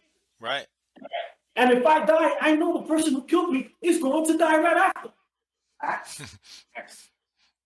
Take the Yeah, guy yeah. out. Now, Face, It's the how way did to you? go. How long you been on the team? Who? Face. He was the fifth member. So The fifth member of the team, it was Face, so we're going on 3 years? Almost 3 years on December. 3 years in December. Yeah. Did you guys know? Did you know Laz before you got on the team, or before Airsoft? Few weeks before he decided to take the lead. I met him. He played. Do you see him and do you recognize the expertise? But he wasn't ready to start a team. Once he started, I contacted the guy that he was like very in relation, and I was like, when is it? When is the next training? I'm just jumping in. And I remember that day was amazing. He top and bottom. I remember. Yeah. High and low. High and low, bro. High and low. So we trained something that we use every F off on day one. Top and bottom, huh? Who was top? Who was bottom? Oh shit! First, I don't know what type of Pornhub they're talking. Oh, your team's like that. Okay. It's a very specific video industry for this. Quote unquote serve because you don't want to get shot in the head. Simple. So that's not on YouTube, right? That's on your guys' OnlyFans page. Oh yeah! See, that's on our Linktree, OnlyFans, you know. Hell yeah! Never post my picture, bro. What the hell? You signed a waiver. Yeah. Go. So basically, I have the pleasure to join, and I feel great because I open up myself in this is a new country for me, and I have family that I trust, Yeah. that I enjoy, that I carry, that I count on, and I have fun with them. That's And cool. we conquer the field with our way to go, and that makes me feel way enjoying than just playing by myself because I did some ups by myself, and that shit sucks. Now, how did you get in? No one- How did you get into Airsoft? If you start out by yourself, what did a friend or something got you into it? Well, one day my brother-in-law he tells me, "Yo, I need a favor. I need you to take Alexander to his birthday to Matrix Tactical. I pay you the rent and just go. Just take the kids." And I was like, I'm not doing shit. I love to play with my nephew, so I'm going. And I went over there. I'm gonna send a picture. I'm gonna repost the picture of that day. I was rental as fuck. I even take my shirt off and using the tactical vest and Matrix Tactical gave us. Bro, I was like a Colombian frontera guy, bro. That was nasty. And I really was like, this is difficult, but I know if I get better on this will be Call of Duty for me. And since that day, it was in 2017, October. Since that day, that's it. All my life, all my money goes to Airsoft. I know my wife is not looking at this, so that's why I say that way. Shout out Oh, to all shit. the I'm gonna shout out to all the wives that have to put up with all these men and their nonsense. See, I'm stuck with it, so I have no other choice. I love it. It's my passion now, so I'll go wherever he goes. But all the other girlfriends that do come on the road, They let us have the weekends. yes, they are blessings. So Yeah. yes, thank you, ladies. I love you. I appreciate you, and the guys do too as well. Yeah. I didn't believe when they had told me, but my dad was like, "Hey, one thing about airsoft, before you do it, it's airsoft is very expensive." I'm like, it can't be that. Depends on how you want to play. It's just when you get like you want to get everything. But if you really, really want to start this, we can send you a link. With less than $200, you will have your first replica. Your uniform, it will cost $70. And the BBs. Hit up Tryhards Airsoft for more details. Yeah, it will be cheap. Buy a mask, hit us up. We got enough guns. We're expensive because. Where were you when I spent $1,500 my first month? In the bathroom saying, get your uniform, get your gun. You need 8 mags. Jack's making six. Asking me for links. Yeah. No, any better? He gave me like all the top. He's like, I'm gonna get you all this, you just like me. and I was like, okay. $1,000. Hey, bro, you look cool. It's game, like I tell my guys, it's 80% the way you look. Oh yeah. The other 20% you're gonna have to work for. But the 80%, look the part, and when somebody looks at you, that's it. You got it. You got it. They already You got got it. They're like, damn If it. somebody looks at so you good. up and down, and you have that $1,500 gun, that $600 vest on, that the night vision, the works, they're gonna look at you. Real "Oh my God." suspects. And you just look at them, and that's it. That's it. You already got 80% done. All you gotta do is hit him with one BB. That's it. You hit him with that one BB, then he'll be like, okay, I'm never gonna mess with that guy again. That's it. I'm trying to tell you something. That's a secret of mine. That's a guy. And it's Yeah, you 100% true because like my first time airsofting, I actually tried it out at Miami Airsoft. I went with a black t-shirt, cargo pants. I didn't think it was gonna hurt. And I seen a whole bunch of guys in uniform and helmets, and I'm like, they look cool. And me in all black, I was like, well, I could blend in looking like SWAT. So I went and got the rental vest, and funny story, my gun, I didn't know it was shooting, so I put my hand in the front and shot my finger. Yeah, my whole finger swelled up. And then all these people, they really, they look like they really went all in. And I'm here with, a Walmart t-shirt and some black cargo pants for the day before, you know what I'm saying?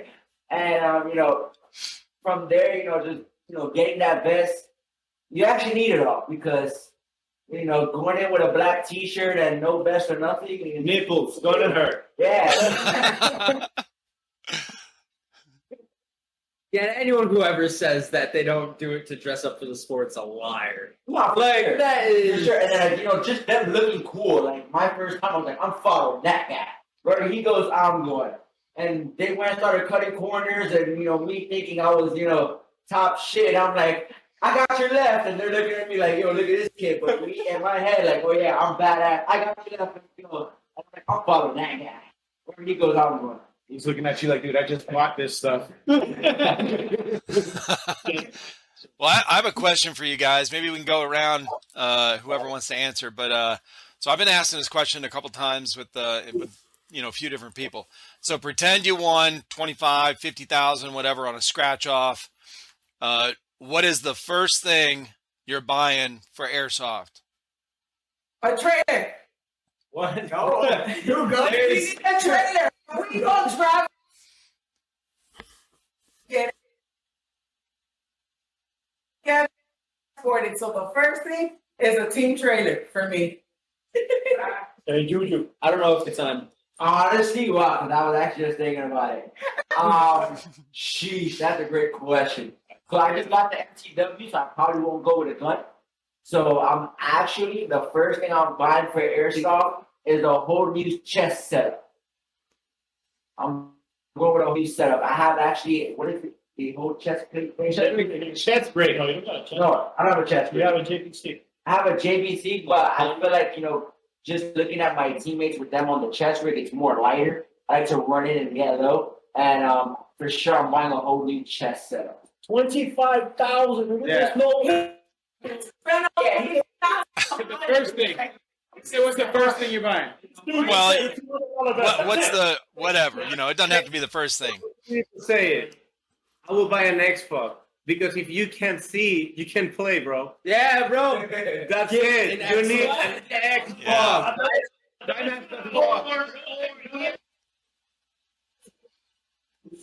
Shut up. Yes.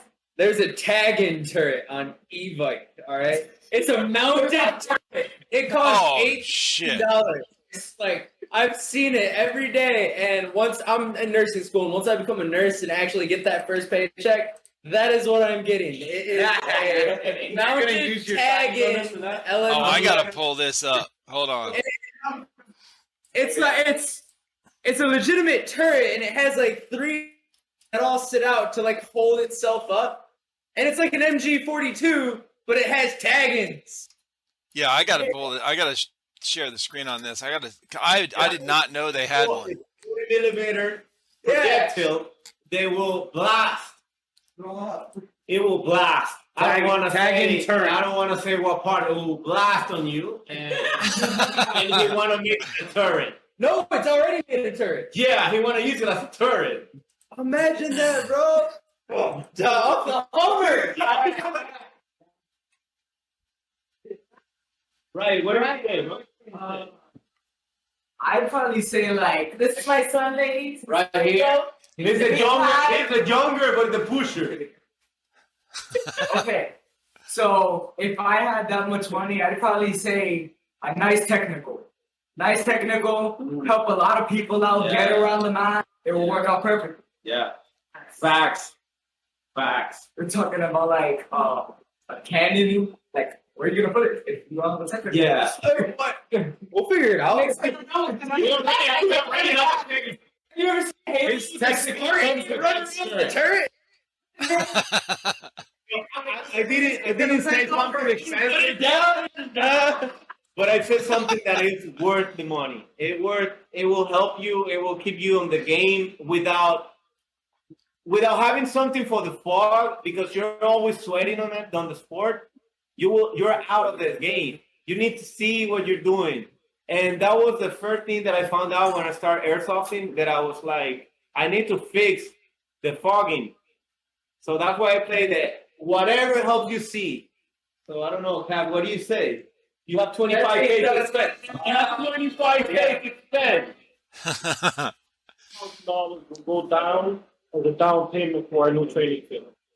It will go down to a new training field so I can continue doing what I do. You know, these guys between me, we've trained for so long. You know, when you ask me if I was ex-military, I'm not. But all my experience does come from ex-military, because I've never been on a team that doesn't have ex-military on it. Right. So from all my experience, from all my training, my real steel training that I've taken, courses, many years of courses, plus all the years of courses that I've taken with all the guys I've played with, I'm able to pass down that knowledge. And that's one of my passions. It's not just airsoft, but being able to teach every single one of these guys what we can do to make ourselves better. So if I can put $25,000 down on a field, and I'm building up a skill house, there it is. That would be what my $25,000. That's why he's a captain, because he thinks on the future and not just the enjoyment. They're buying all the other shit. All right. Let's do this. All right, you've got all your chest rigs. You got your field. Okay. You got your technical. All right. You got your trainer.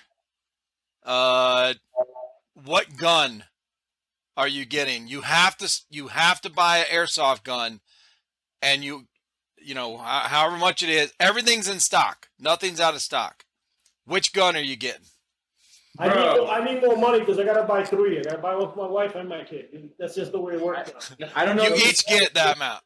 I don't know if you've seen Monk Customs, but you know, I like to play a little Speaky V as well. And Monk Customs, I mean, their guns are 3, 4, almost 5,000 sometimes, and they're those are really nice. So if you were talking about a gun, yeah, I just got second place in the tournament.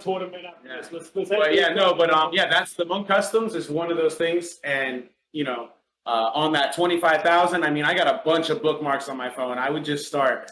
You know, I got plenty of stuff to buy as an airsoft player who don't got enough money for airsoft. You know, that's I could spend that 25,000 just in like a night, like 2 days. No, maybe the same night, dude. Right. Believe it or not, when it comes to guns, what would be my first gun? So when I first started playing airsoft, I didn't really know anything. Like, it was all like Chinese to me, so I Googled best airsoft brand. The number one airsoft brand that popped up was Tokyo Maru. You know, so then I went on e-bike and I started looking at guns, and I'm never gonna forget this time because it was actually Father's Day. and I had just got paid from my job. So I was like, my dad showed me airsoft. He didn't have a gun at the time. I didn't think, or I think he was using one. And I was like, I want to get him a gun. I didn't know about AR, LMG, none of that. The closest I knew to guns was Call of Duty. So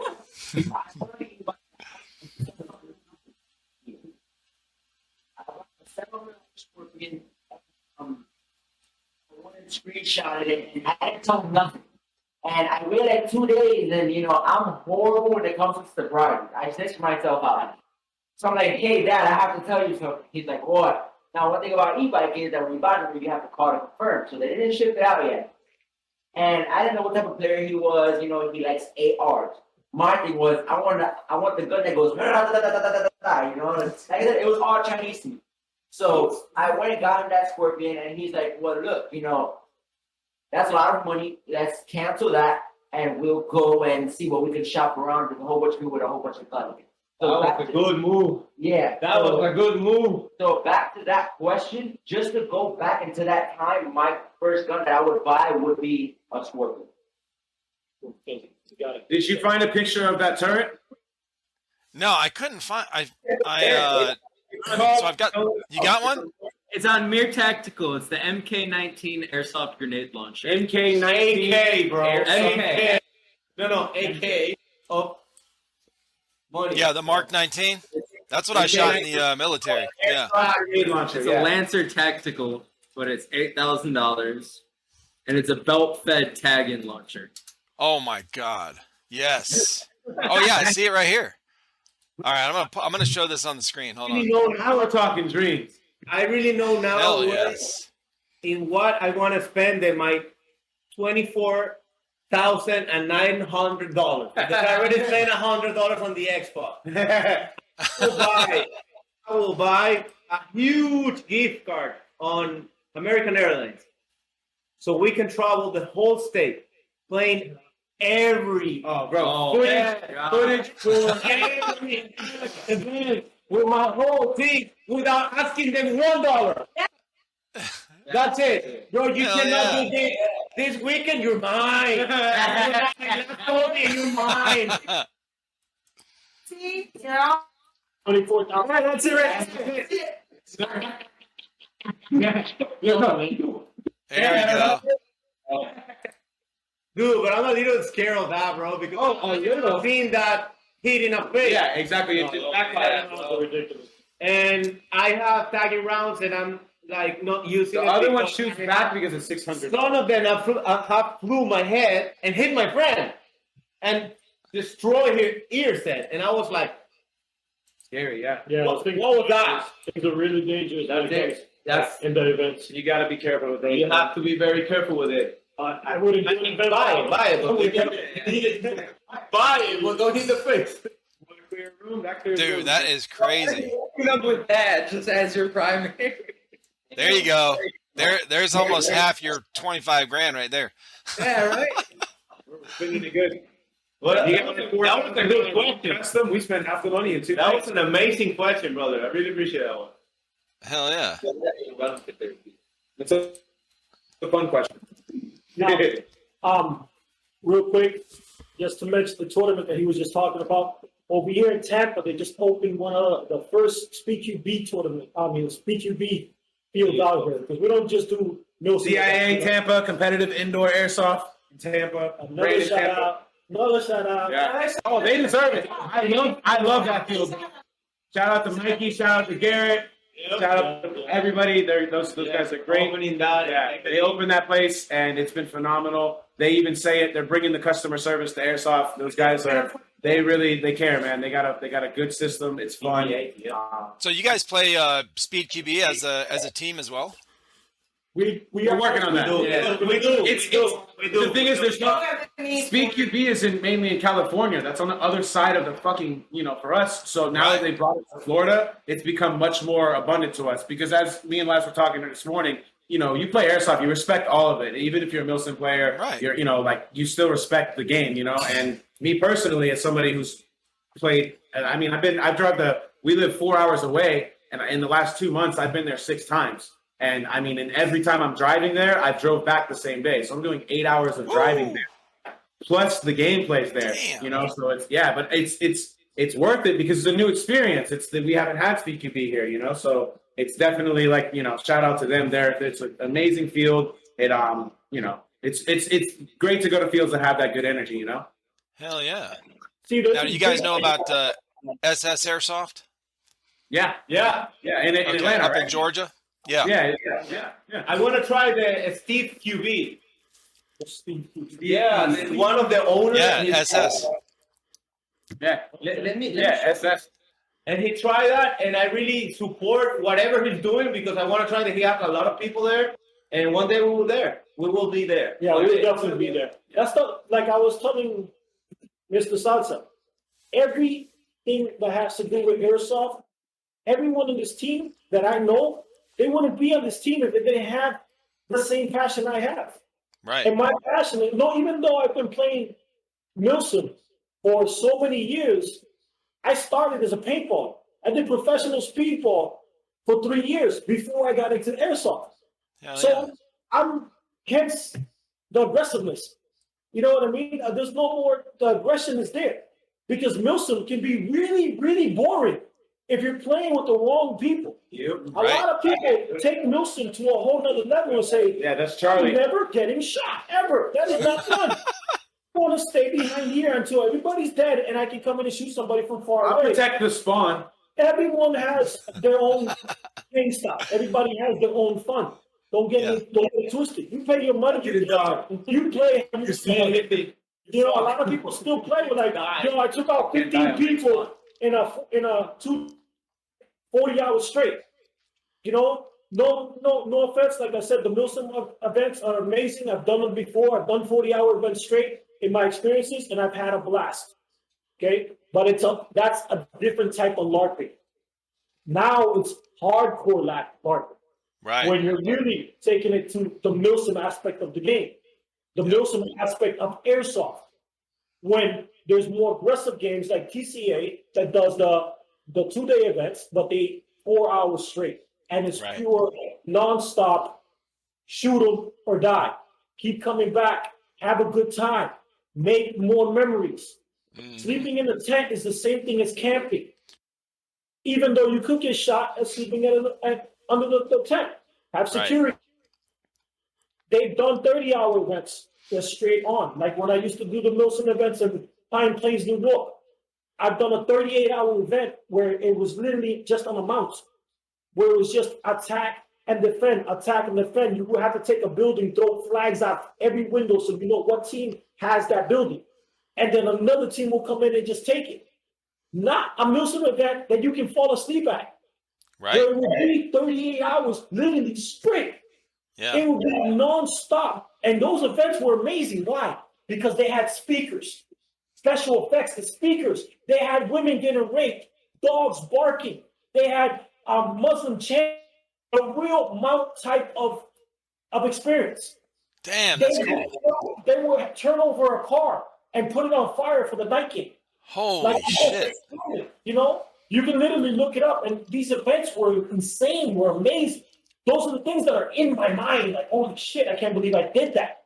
Those are accomplishments that you'll never forget about, let alone the small memories that you had of certain buildings. Because I can go to that mount today and be like, oh shit, I did this, I did that, and that was almost 15 years ago. But I still remember. And that's what Right. like I said, you know, it's if you're not walking away with stories and memories, then you weren't really there. You really weren't. You just stay where you are and have a Right. good time. There's no need for all that, you know. So that's what I have to say about that. Facts. Hell yeah. Well, listen, guys, man, it's been awesome to meet everybody. Awesome to get to know everybody. I appreciate you guys being on here.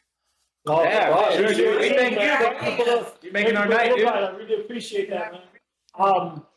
We're gonna be at Serious Viking next, and then after that, we're doing Iron Dagger with TCA. So Okay. if anybody wants to join us and have a good time, man, we open up to all teams, not just to join the team, but just come play with us. You know what I Right. mean? If you play with us or against us, I can guarantee you a blast.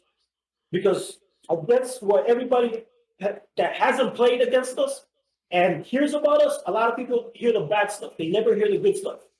But until they play Right. against us, they shouldn't even judge us. Because when you do meet us, you're going to be like, these ain't the same guys I heard about. Yeah. Because we're not. You know, we do what we need to do. And we have a great time doing it. And we make sure everybody around us has a good time. We're not that team that says, no, fuck you. You're not on my team. You know, my wife is one of the most amazing medics you will ever meet in any op. And Hell she yeah. will medic anybody on any team. As If long you're as you're wearing your color, our color, you are gonna get medic. You can be Right. in the middle of a bunch of shit fire. We're gonna do whatever we gotta do to bring you back because you're a gun. And if we bring you back to life and you suck, oh well, it is what it is. But that's all part of the game. Now, what You team know- are you guys running for Viking? For Series 5 week, we're going Western. We're going Western tan team. Well, most of the time we run Western. We run Western. We run the tan teams. We actually Yeah. might be even thinking about next year going to green just No. for. I'm thinking about running green.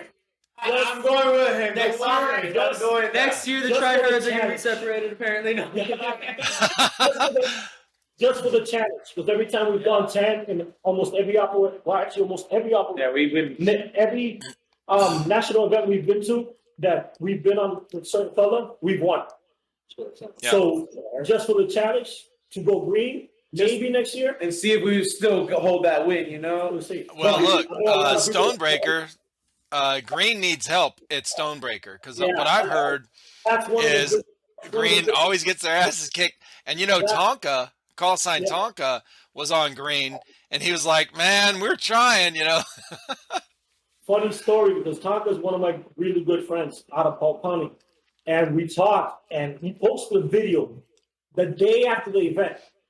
And he wiped out, literally being at the right place at the right time, about 22 guys, if I counted correctly, by himself. Echo 4, right? No, No, it's Tonka, by himself, one gun, took out 22 players. 17 of those players were my team. Oh shit! 17 of the 22 were the Infidels and the Tryhards.